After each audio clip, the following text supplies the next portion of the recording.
Kita lanjut dari risalah kita, yaitu tentang Ar-Risalatul Tsalitsah. Risalah ketiga dari kumpulan 4 risalahnya Sayyid Ahmad bin Zaini Dahlan. Fit targhib fi jama'atil isya wa subhi. Tentang targhib, dorongan, rangsangan untuk berjamaah isya dan subuh. Kama qala radhiyallahu anhu ardhana fa nabi dari amin bismillahirrahmanirrahim. Qala Rasulullah sallallahu alaihi wasallam. Rasul bersabda, "Man sholal isya'a fi jama'atin fa ka'anna maqama nisfal lail." Siapa orang sholat isya di satu jamaah, berjamaah, fa ka'anna maka seolah-olah koma dia berdiri atau bangun malam nisfal lail, separuh malam. Orang sholat isya berjamaah seolah-olah pahalanya sama dengan berdiri bangun malam separuh malam. Man sholat subuh fi jama'atin. Siapa orang sholat subuh berjamaah, fakana maqama laila kullah, seolah-olah dia bangun seluruh malam. Bangun seluruh malam. Qala Rasulullah sallallahu alaihi wasallam, Rasul juga bersabda, "Aqallus sholati 'alal munafiqin." Paling beratnya sholat atas orang munafik itu sholatul isya'i wa sholatul fajri. Sholat isya dan sholat subuh. Walau ya'lamuna, seandainya mereka orang munafik itu ngerti mafihima, apa-apa yang netep pada sholat subuh dan sholat isya berjamaah itu berupa pahala. Seandainya ngerti pahalanya, dan pahala kan gaib. Seandainya ngerti pahala sholat isya dan subuh berjamaah, si orang munafik itu la atau huma, atau orang-orang semua pasti mereka akan mendatangi sholat isya dan subuh berjamaah walau habwan, meskipun merangkak. Meskipun merangkak. Seandainya ngerti pahalanya. Ya kan pahala kan gaib. Coba dikasih yang sholat subuh dapat 50.000. Waduh, penuh itu masjid ini. Masjid apa? Ya, Masjid Rahmat ya. Masjid Spande nih, Masjid Jami. Penuh itu. 50.000 dapat sholat isya jamaah. Sholat subuh jamaah dapat masing 100.000. Waduh, penuh. Karena kelihatan rupanya fulus. Lah, pahala ini kan gaib. Pahala itu butuh iman gaib. Ya. Jadi katakan jangan bisa, andainya mereka ngerti besarnya pahala sholat isya subuh jamaah, pasti mereka akan datang meskipun merangkak. Katakan jangan, meskipun ngesot, meskipun mereka akan datang.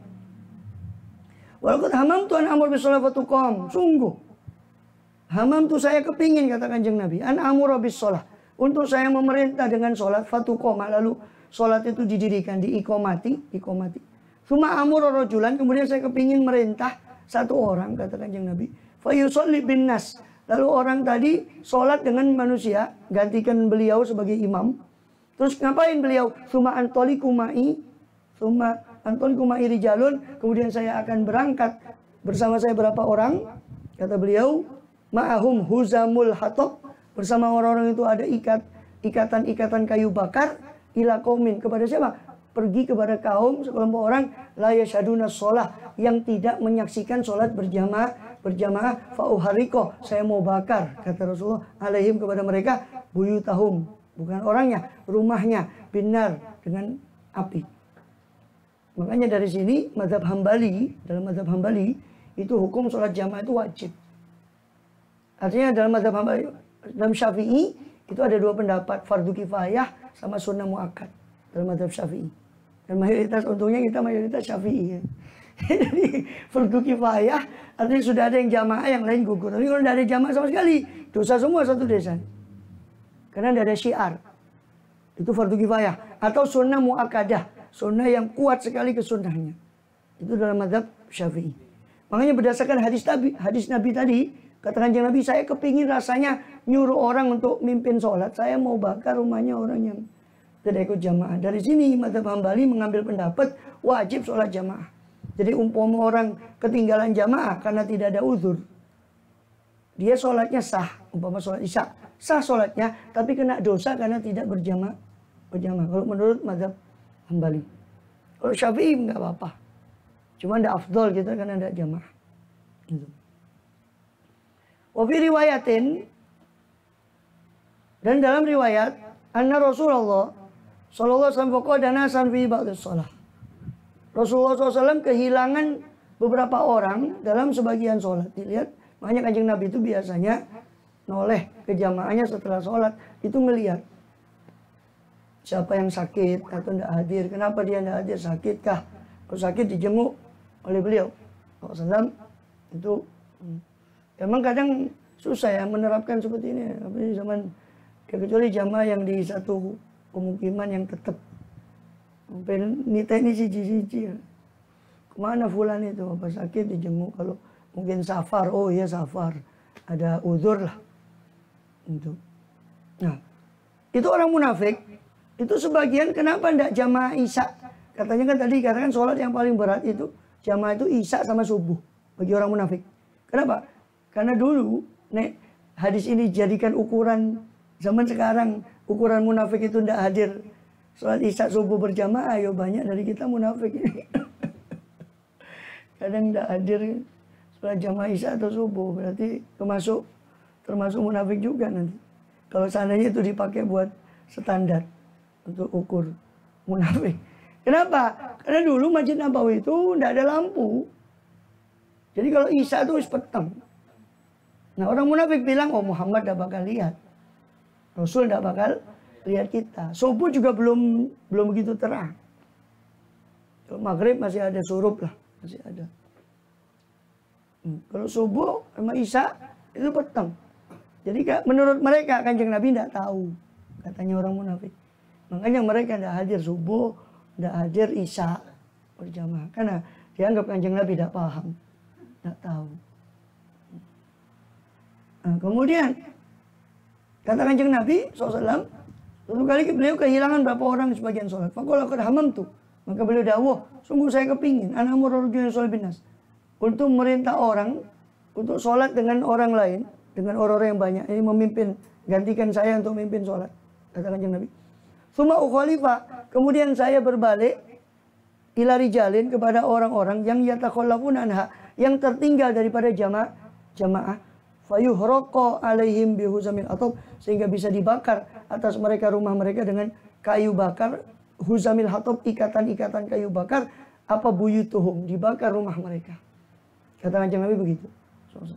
Wa fi riwayatin, dalam riwayat yang lain, qala Rasulullah SAW, Rasul bersabda, laula ma fil buyuti minan nisa. Seandainya tidak ada apa yang di rumah itu daripada perempuan wa dzurriyyah dan anak-anak. Seandainya saja di rumah orang itu, di rumah-rumah orang itu tidak ada anak kecil atau orang perempuan. Karena memang orang perempuan kan kurang begitu ditekankan. Yang jamaah itu laki, kalau perempuan di rumah bisa. Anak-anak juga belum wajib. Seandainya bukan karena perempuan sama anak-anak di rumah itu. Kata Kanjeng Nabi, saya akan aqamtu sholat isya. Saya akan suruh qomat sholat isya. Saya akan mendirikan sholat isya. Fa'amartu fityani. Saya suruh budak atau pemuda saya, yuhariku nama fil buyuti binar. Untuk membakar apa yang ada di rumah-rumah itu dengan api. Sayang di rumah itu ada perempuan dan ada anak-anak. Saya tidak melakukan. Coba tidak ada perempuan dan anak-anak, saya suruh bakar itu rumah. Katanya Kanjeng Nabi. Ani bin Umar radhiyallahu anhu, dari Abdullah bin Umar radhiyallahu anhu, qala kunna idza faqadna rajul bil isya. Kami kalau kehilangan orang-orang dalam sholat isya dan sholat subuh, asakna bihidzon, maka kami buruk sangka kepada mereka yang tidak hadir sholat isya. Yakni yadhunnuna munafik. Jadi mereka menyangka bahwa orang yang tidak hadir sudah termasuk munafik tadi itu, ya kan? Qala Rasulullah SAW, Rasul bersabda, man istata'a minkum ayyashhada sholatain. Siapa di antara kalian yang mampu dari antara kalian untuk menghadiri dua sholat, yaitu isya, al-isya wa subuh, isya dan subuh, walau habwan, meskipun merangkak, falyaf'al, maka hendaknya dia melakukan. Qala Rasulullah SAW, Rasul juga bersabda, man sholat isya fi jama'atin, siapa yang orang sholat isya dalam jamaah, faqad akhadha bi azmi lailatul qadar, berarti dia sudah mengambil bagian dari Lailatul Qadar. Maksudnya apa? Orang kalau Lailatul Qadar itu minimal, mau dapat Lailatul Qadar minimal apa? Minimal sholat isya berjamaah, kata ulama dari berdasarkan hadis ini, minimal sholat isya jamaah, terus menyimpan niat untuk sholat subuh berjamaah. Itu bagian paling rendah dari Lailatul Qadar. Tapi ojo sing dijugo paling rendah. Gue jare Ustadz kemarin cukup sholat isya jamaah, terus taraweh. Jare wis entuk Lailatul Qadar. Ya boleh, cuma kan masalahnya kan tidak adil. Mohon maaf, kita sering bikin perumpamaan. Kita mau beli HP saja minta yang bagus, kan gitu. Beli motor minta yang bagus. Giliran Lailatul Qadar, wis iki wae wis. Aku tak sholat isya jamaah. Giliran akhirat kita milih yang paling rendah. Giliran urusan dunia minta yang paling tinggi, paling mahal. Beli HP minta yang mahal, beli. Wis iki ae dak apa-apa. Sing penting lah entuk Lailatul Qadar ini. Yang penting dapat Lailatul Qadar. Jadi memang betul. Dari berdasarkan hadis ini para ulama mengatakan orang kalau sudah isya berjamaah nyimpen niat untuk sholat subuh berjamaah sudah dapat bagian terendah, yang paling rendah dari Lailatul Qadar. Kalau mau tinggi ya macam-macam, ya taraweh, ya tadarus, ya apa zikir, sholat tasbih, apa yang bisa. Qala Rasulullah SAW, Rasul bersabda, man sholat di masjid jama'atan bainal latan. Siapa orang sholat di masjid jamaah 40 malam, la tafutu takbirah al-ula, tidak luput dari dia apa takbiratul ula, takbir pertama.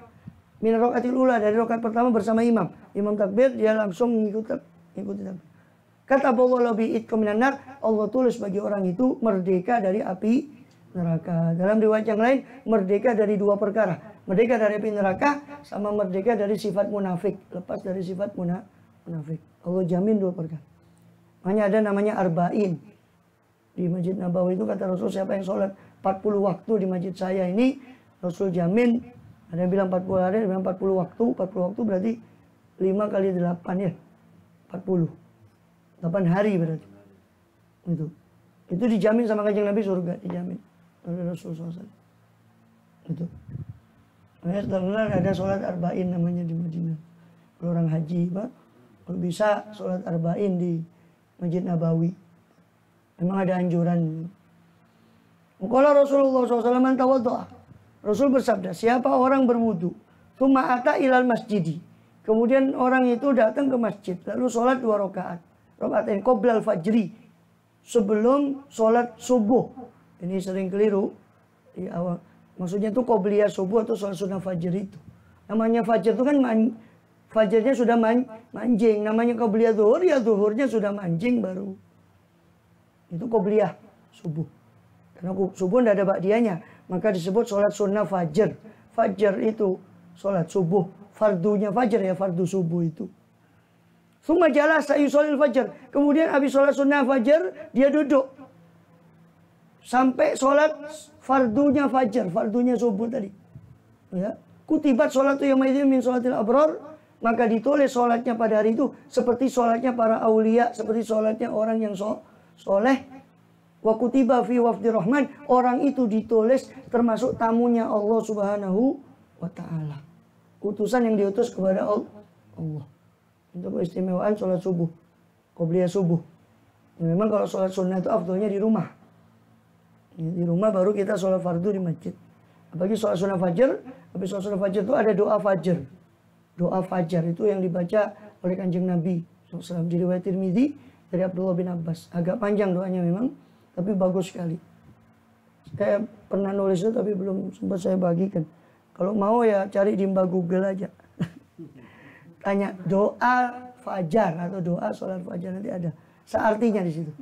Ya itu kedawan nih, ya baca semampunya. Nanti kan kalau sudah terbiasa itu, ya biasa paling 10 udah sampai 10 menit, 5 menit lebih. Kalau sudah kulino, belum biasa. Kata ulama, sesuatu yang tidak bisa dikerjakan semua jangan ditinggal semua. Doa fajar, kedawan nih wis. Sudah panjangan. Ya itu, baca sedikit, tidak apa-apa, 1 paragraf, berapa kalimat baca. Nanti sudah hafal besok, teruskan lagi. Lama-lama cepat kalau sudah hafal. Kulino, semua kan jalanan soko kulino gitu. Semua kan bisa karena biasa. Rumah jalan sesuai kutipan sholat itu.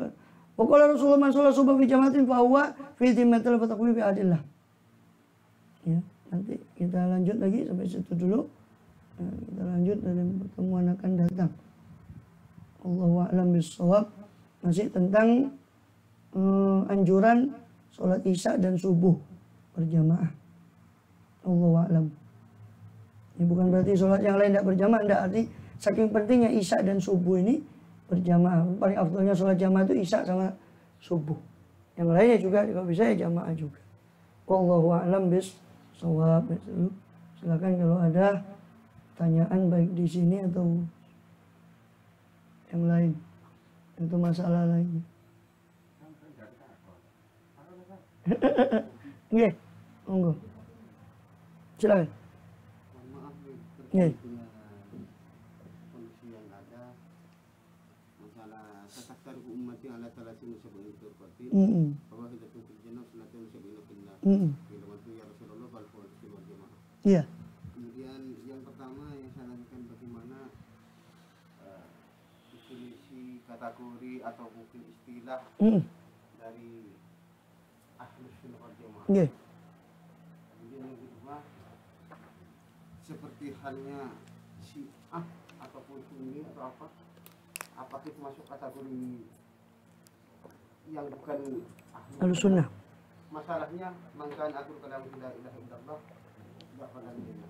Sedangkan mereka juga mengatakan demikian, cuma ekornya atau bulu-bulunya berbeda. Entah atau mungkin sama tapi tadi ditambahin. Sebab pertanyaan-pertanyaan dari audien itu untuk mengeklaim, untuk menjawab itu tidak berani. Nggih. Begini ya. Hadis tentang iftiraqul ummah itu memang sudah masyhur dan banyak riwayat baik itu dari Tirmidzi maupun yang lainnya. Itu banyak riwayatnya. Tapi yang paling masyhur itu tadi bahwa iftaraqatil yahud ala ihda wa sab'ina firqah. Thumma iftaraqatin nasara ala thintaini wa sab'ina firqatan wa sataftariqu ummati ala thalathin wa sab'ina firqah. Kulluhum finnar illa wahidah. Qul faman ya Rasulullah qala ma ana alaihi wa ashabi. Kalau kama qala begitu yang paling masyhur di beberapa riwayat itu begitu. Walaupun beberapa lafadznya ada yang terbalik, malah dikatakan yang satu yang masuk neraka, yang lain tapi itu hadis makhluk. Yang banyak riwayatnya itu yang tadi yang kita bawakan pertama itu. Ya. Jadi terus bagaimana pertanyaan itu tadi tentang, kan kita di hadis yang lain dikatakan man kana akhiru kalami la ilaha illallah dakhalal jannah. Itu riwayat Bukhari dan yang lainnya. Apa dikatakan man kana akhiru, siapa-siapa yang akhir kalamnya adalah la ilaha illallah, dia pasti akan masuk surga. Nah, terus gimana? Nah, ini memang sebenarnya saya sudah pernah bahas tapi tidak apa dalam beberapa pertemuan karena memang perlu hadis itu untuk dibahas. Jadi begini, kita urut hadisnya dari yang pertama. Iftaraqat, ya, iftaraqatil Yahud. Yahudi itu berpecah menjadi 71 kelompok. Semua tidak selamat kecuali satu. Kemudian Nasara juga berpecah menjadi 72. Semua selamat kecuali satu. Semua tidak selamat kecuali satu. Dan umatku kata Rasul, sataftariqu ummati ala salatin, akan berpecah menjadi 73. Semua di neraka kecuali satu. Ada berapa kata kunci? Pertama, tentang bilangan 70. Apa yang maksud 70 betul atau itu kiasan? Karena orang Arab atau bahasa Arab atau gaya bahasa Quran kadang digunakan bilangan tapi yang dimaksud itu buahnya. Bukan bilangan tertentu. Seperti bilangan 70 ini termasuk juga yang kadang diartikan banyak di Quran atau di hadis. Seperti Rasulullah SAW pernah bersabda, Istaghfiru rabbakum, istaghfirullah, fa inni astaghfirullah fil yaumi sab'ina marrah. Dalam minta ampunlah pada Allah. Banyak-banyak minta ampun. Sebab saya, kata Rasulullah, saya sendiri istighfar pada Allah tidak kurang 70 kali. Dalam riwayat yang lain, mi'ata marrah, 100 kali. Sehingga ada yang menafsirkan bahwa 70 itu maksudnya litakthir, untuk menunjukkan banyak. Beliau 70 kali, lebih. Mungkin lebih istighfarnya, 70 kali. Iya. Itu menunjukkan banyak. Jadi bilangan itu memang kadang menunjukkan banyak, kadang menunjukkan bilangan tertentu, tergantung konteks kalimat. Kalau dilihat konteks kalimatnya, ini bilangan di hadis 70 itu banyak ulama yang lebih cenderung mengatakan itu artinya banyak, bukan kalimat 70. Walaupun seperti Imam Syahrastani, dia bahkan menyusun satu kitab khusus namanya Al-Milal wan Nihal. Ya. Al-Milal wan Nihal. Imam Syahrastani itu menyusun kitab Al-Milal wan Nihal. Judulnya saja Al-Milal wan Nihal. Artinya milal itu sekte, agama-agama. Dan Nihal itu sekte-sekte. Jadi dia khusus nulis itu tentang sekte Syiah terbagi begini. Terus dia hitung sampai 73 kelompok pecahan-pecahan dari Syiah, pecahan dari Khawarij. Khawarij itu kalau sekarang ya yang saya bilang kelompok kurang kerjaan itu. Suka ngafirkan orang, itu Khawarij. Tapi mereka dibilang Khawarij tidak mau. Tapi cirinya persis Khawarij yaitu apa? Yaitu tadi, gampang memvonis orang itu kafir, syirik. Tapi dibilang Khawarij tidak mau. Ya wis, gak apa-apa Khawarij modern ya. Khawarij milenium. Tidak mau juga dibilang Khawarij. Ya terserah. Dan itu kemudian mereka berkamuflase. Asalnya dulu panggil Wahabi. Terus kamuflase mereka pakai nama apa? Salafi. Nah, terus dipelesetkan sama sebagian ulama kita, bukan Salafi, tapi Talafi, pakai Talafi. Talaf itu artinya binasa. Jadi bukan kelompok Salafi, kelompok sing binasa. Talafi. Mereka itu bukan Salafi kan? Talafi. Mereka panas kupingnya, ngerubah lagi. Apa? Mereka bilang Ahlus Sunnah, tapi nggak berani wal jamaah. Jadi hati-hati. Semua mengklaim Ahlus Sunnah. Ini simpen dulu. Saya kembali ke 70. 70 kelompok. Ya. Jadi ada dua pendapat tadi, tapi kita lebih anggap mengambil pendapat 70 itu banyak. Buktinya kalau dilihat rujuk ke kitabnya Syahrastani tadi, Al-Milal wan Nihal, memang dia menghitung. Tapi sebagian ulama mengomentari bahwa ini terlalu memaksakan bilangan 70 ini.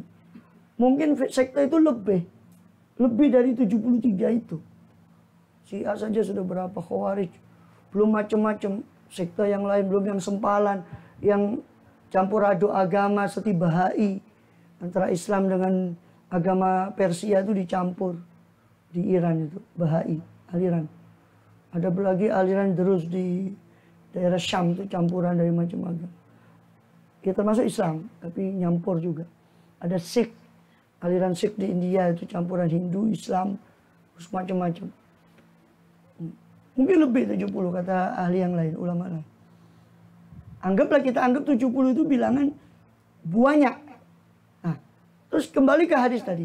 Yahudi ini asalnya sebetulnya Yahuda bin Yakub. Di antara anak tertua Nabi Yakub alaihissalam Yahuda. Itu paling banyak keturunannya Yahuda ini. Yang lain keturunannya sedikit-sedikit. Sehingga orang musuhnya bilang Bani Israel itu Yahudi. Karena paling terkenalnya ya Yahuda. Yahudi itu kang bongso Yahuda, gitu keturunannya. Lama-lama Yahudi ini disebut juga, digunakan untuk menyebut agama. Karena sudah terkenalnya mereka Yahudi, maka kata musuhnya itu agama apa? Yahudi. Padahal Nabi Musa, Nabi Isa tidak pernah bilang agamanya agama Yahudi. Kinajinin dari Islam. Lihat akhir surat Al-Hajj. Huwa sammakumul muslimin min qablu wa bihadza. Lihat juga surat Al-Baqarah. Ibrahim itu apa? Wa ana minal muslimin. Nabi Ibrahim bilang saya ini muslim. Semua ajaran dari Adam alaihissalam sampai Rasulullah SAW di sisi Allah itu Islam. Cuma beda syariatnya. Tauhidnya sama. Nggak pernah Nabi Musa mengatakan saya Yahudi. Nah, coba silakan cari.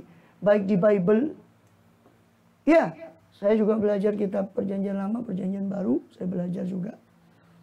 Ya.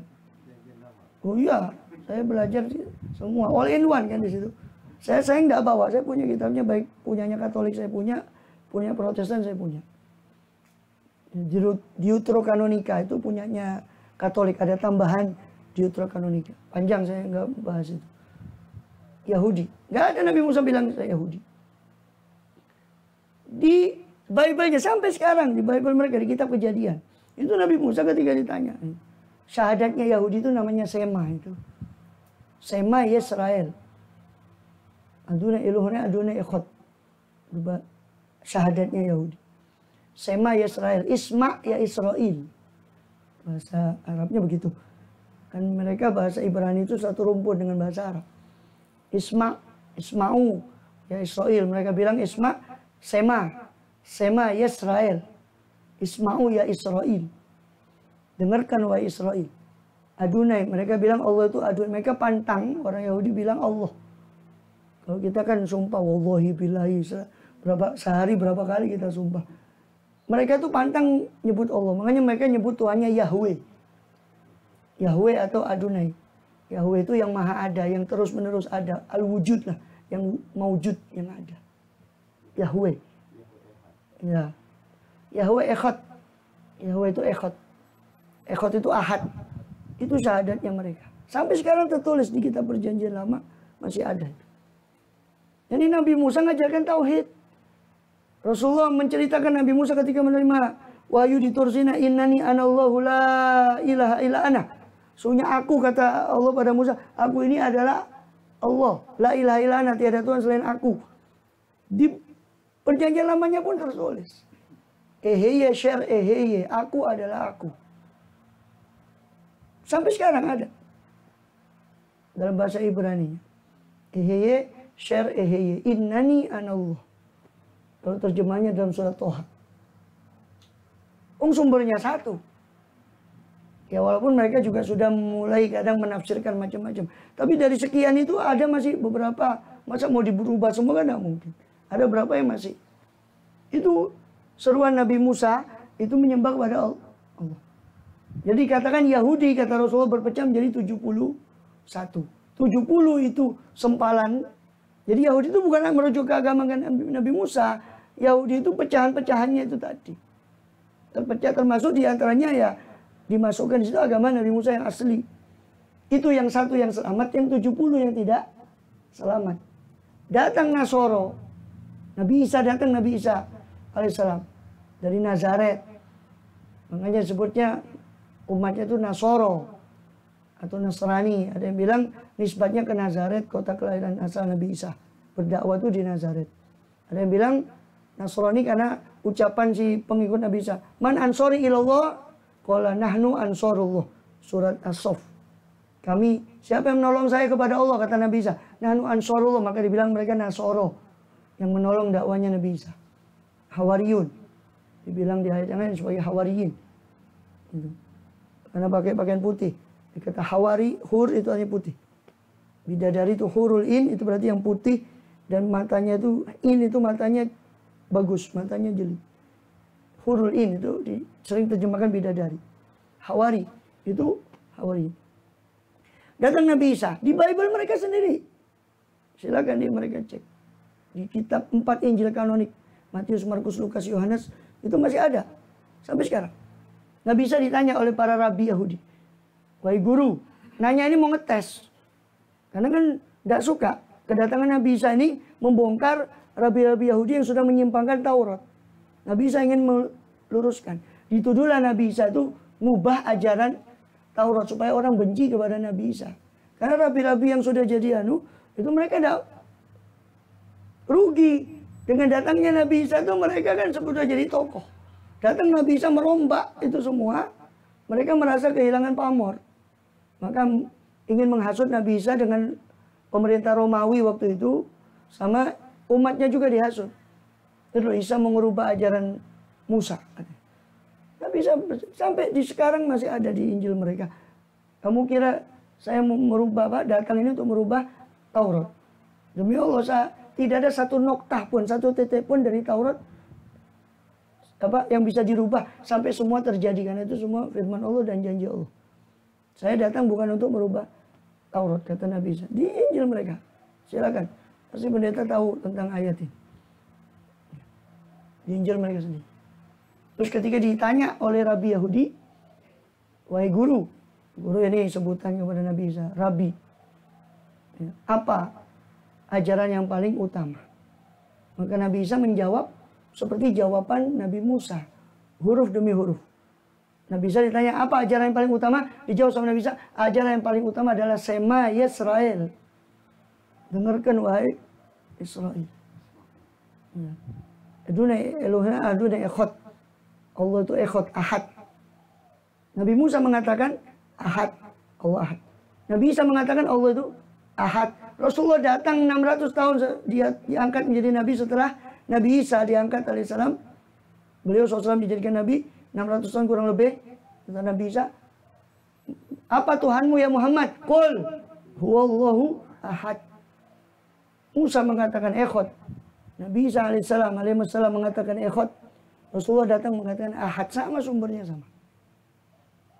Makanya dikatakan sama Nabi, Nasoro akan sudah terpecah menjadi 72. Dari mana bilangan 72 ini? 71 yang ikut Nabi Musa tadi.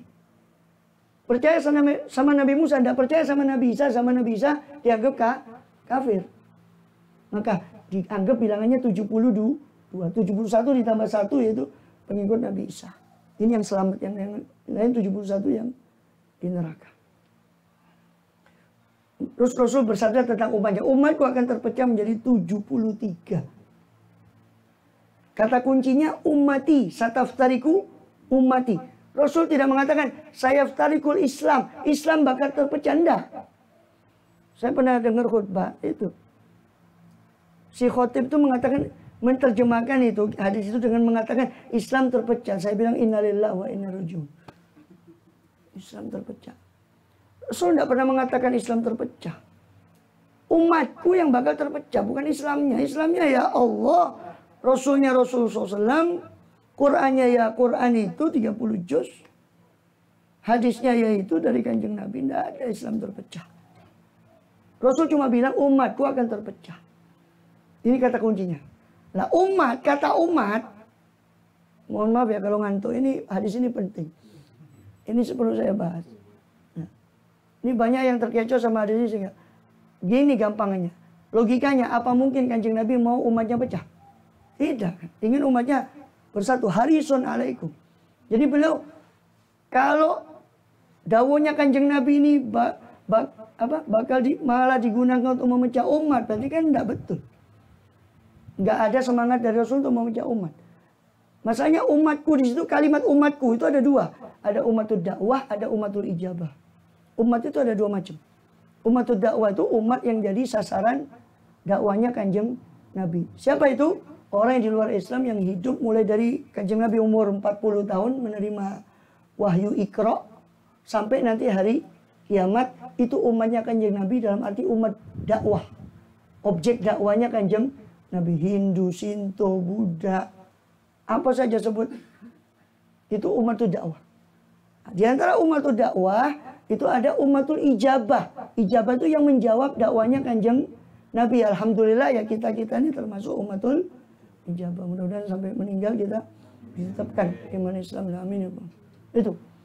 Itu namanya umatul ijabah. Umat yang menjawab dakwahnya asyhadu alla ilaha illallah, itu namanya umat ijabah. Nah, pertanyaannya yang dimaksud umati di sini apa umatul dakwah apa umatul ijabah? Umatul dakwah apa umat ijabah? Itu pertanyaan. Kalau kita tafsirkan umatul dakwah, berarti yang dimaksud umatku itu berarti yang pecah, itu berarti pecahnya itu berarti sekte-sekte yang lain, sempalan itu, agama-agama yang di luar Islam. Yang satu yang selamat ya Islam itu. Kan gitu. Kalau umatnya umatul dakwah. Kalau kita terjemahkan umati, terpecah umatku ada 73. Ya, 72 itu hasil sempalan yang sebelumnya, satu yang selamat yaitu umat pengikut Rasulullah. Itu kalau kita itu sesuai dengan penafsiran umatul dakwah. Kalau umatul ijabah, berarti umatku yang terpecah itu adalah umat ijabah, umat Islam yang terpecah. Berarti 72 itu adalah ya tetap Islam, cuma mereka mengalami penyimpangan karena bid'ah itu ada dua. Ada bid'ah yang menyebabkan orang kafir, orang itu naudzubillah murtad, keluar dari Islam. Ada bid'ah yang menyebabkan orang itu tidak sampai keluar dari Islam, cuma dia maksiat. Ya, contoh macam-macam bentuk kemaksiatan yang dulu belum pernah ada. Itu bid'ah yang kemaksiatan cuma menyebabkan itu orang itu dosa, tapi tidak sampai kafir. Tapi ada aliran-aliran baru, seperti mohon maaf Ahmadiyah, yang mengakui ada Nabi lagi setelah Kanjeng Nabi, lepas dari penafsiran mereka karena Ahmadiyah sendiri terpecah. Saya tidak mau bahas itu. Itu contoh bid'ah yang mengkafirkan, berani mengakui ada Nabi lagi setelah Rasulullah SAW, naudzubillah. Nanti bisa murtad. Contoh. Nah, jadi kalau umatul dakwah itu 73 yang terpecah itu umat Islam, berarti yang satu yang selamat itu yang betul-betul mengikuti Rasulullah. Sedangkan yang keluar dari satu yaitu 72, itu kalau kita tafsirkan umat ijabah berarti mereka tetap Islam, tapi yaitu ada penyimpangan-penyimpangan pemahaman yang tidak sampai menyebabkan mereka murtad. Gampangnya tidak mau sifat 20. Tapi dia yakin Allah itu Maha Kuasa. Tapi sebagian sifat itu mereka tidak meyakini. Mereka cumanya mau langsung Allah itu Innallaha kulli syai'in qadir gitu.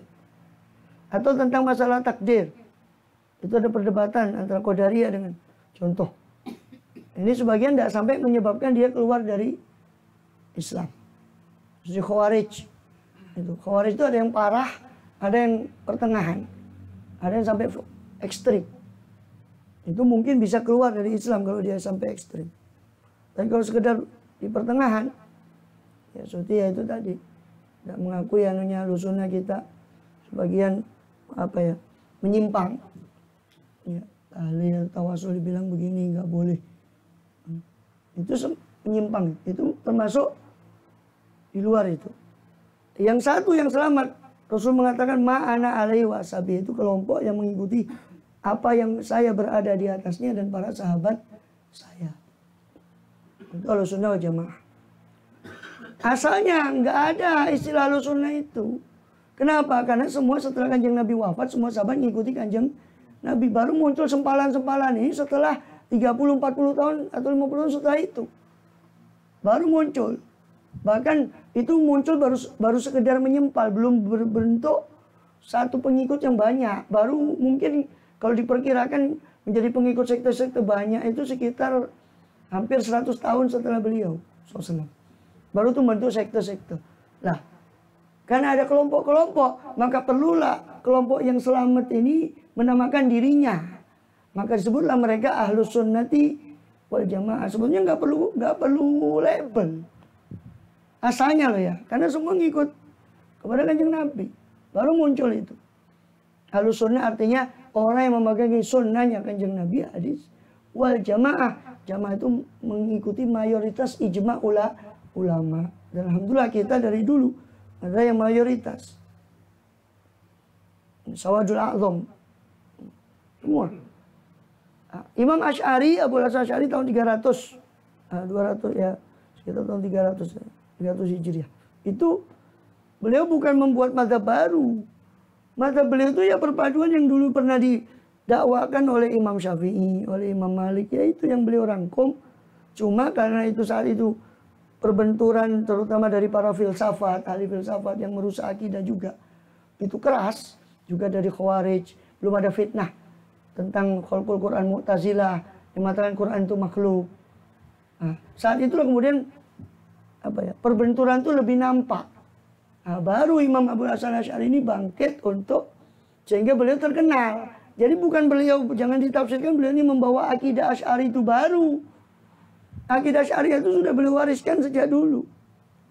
Walaupun beliau pernah jadi Mu'tazilah, tapi beliau pernah kemudian belajar kepada ulama Ahlussunnah. Itulah akidahnya Imam Abu Hanifah, itulah akidahnya Imam Malik, Imam Syafi'i. Cuma Imam Abu Hanifah kebanyakan warisannya ke Abu Mansur Al-Maturidi. Abu Mansur Al-Maturidi ini sezaman, hampir sezaman dengan Abu Hasan Asy'ari, cuma beda wilayah.